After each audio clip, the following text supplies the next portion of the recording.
Hi, welcome back. Well, we have an interesting story for you today. We have in the studio Phil and Bel Thomson, who are married. Yes, that's right. Wow. No, but in all seriousness, it's a pretty amazing story because both of you, for many, many years, were just praying, God, please help me to find this right person for me. But it wasn't until you were 30 years old that you found the right person. Well, what's the problem? Too picky? What? Well, a lot of people said that. Yeah. When I was 15, I had a strong desire from God to become a husband. Mm-hmm. And I actually assumed that my journey would follow that of my parents, who were high school sweethearts and are still married and doing great today. And God had a different plan in mind. Mm-hmm. So, And Bel? I'm thankful now, looking back, that because I think God really used, wouldn't you say, used those extra years to really develop things in our character and certain things that just for us needed working through. And I'm thankful. I think I got a better husband because of the extra years that God was working through some of your stuff. But God needed more time on me. Do you think if you'd met each other at 21 that... we've asked ourselves that. I honestly don't know, but I think, for me, when I was 17 and I was a brand new Christian, I felt like God said to me really, really clearly that he had someone special for me to marry.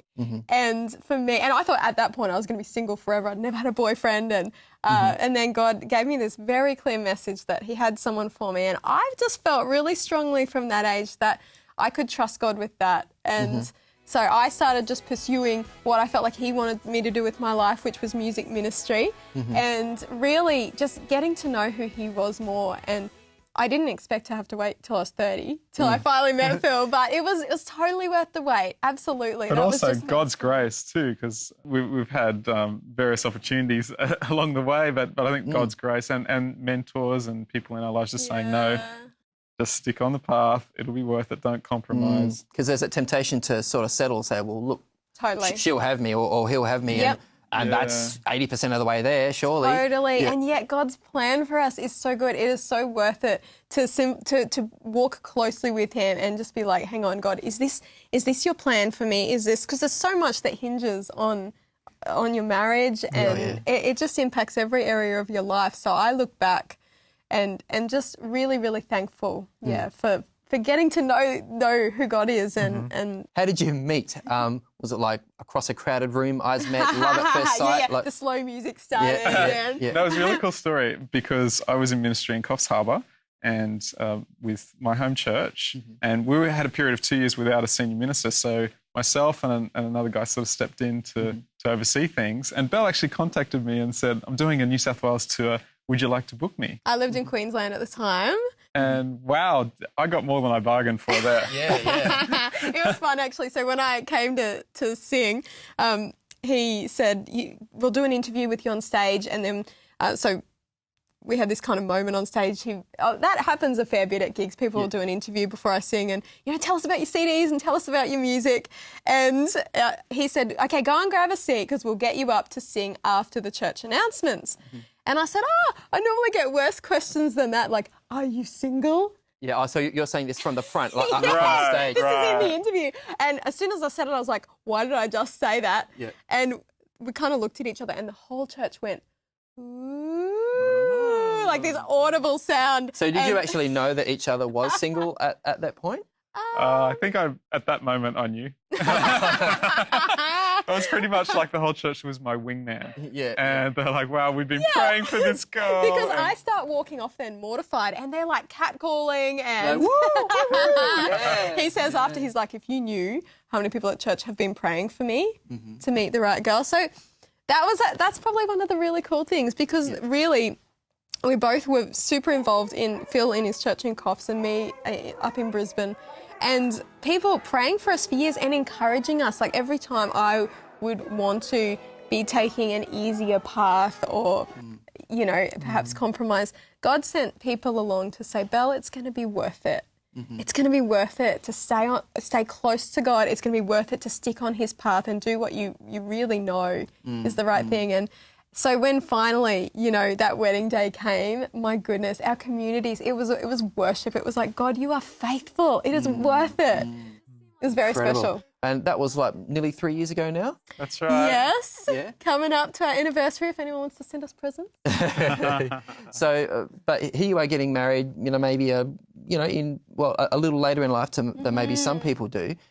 Is there a tendency to sort of get stuck in your ways and then find it difficult to sort of mesh? I think the giftings that God's given each of us, they can either compete with one another. And my mentor says it this way: you're either competing or you're completing. That's nice. And so for myself, I'm organised, strategic. I've got a business background, and then I married a creative. So and that's kind of like doesn't fit in. So opposites attract, they say. Yeah. But I think even in any marriage, like we've had all the normal like fights about how to load the dishwasher, how to do the washing. Maybe if you're younger, I don't know if it's different, but certainly we had we had very set ways of how to do things, and we've had to learn that the compromise is actually worth it for what you gain for the relationship, and that it's actually okay to maybe change the way you do things or it's and just to be worth authentic as well. I mean, we're sharing on platforms, and so we kind of have unresolved things in our marriage, and then be on the platform saying, encouraging people to be faithful. There's, every time there's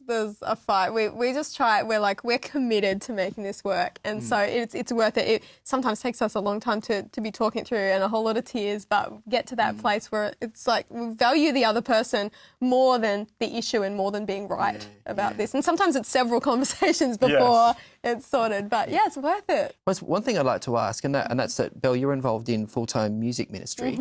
I'd just like to get an idea of how that affects your relationship. I'm thinking of Phil in particular because, as you said, Phil, you've got this business background. You're a man who likes to be organised, and you've now hitched yourself to this creative star that's, sort of darting all about the country.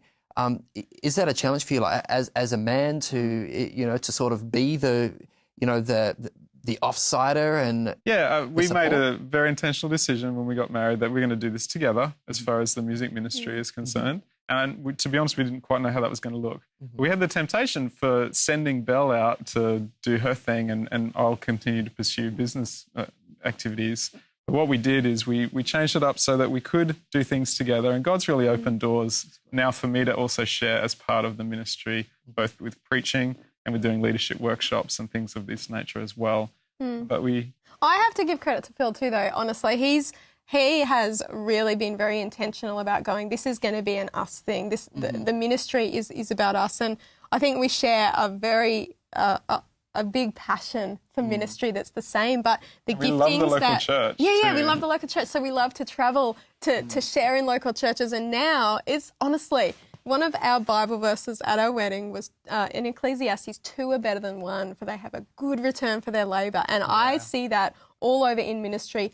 Everything that I've done has been made far more effective by having someone who's strategic and having someone who just thinks differently and brings different giftings. So it was either going to kill us or make us way stronger. And it's been worth the compromise to make it work. And I love it. It's so much more fun doing it together. We travel all over together now. And Phil, honestly, I love even more now, rather than just getting up to sing and share on my own, when he brings the word and preaches as part of the presentation or does leadership training. Does really complement what you're doing. Totally. And I feel like we can offer so much more now. And are you offering marriage advice? I mean, now that you've been married for so long. 3 years, we're totally in the...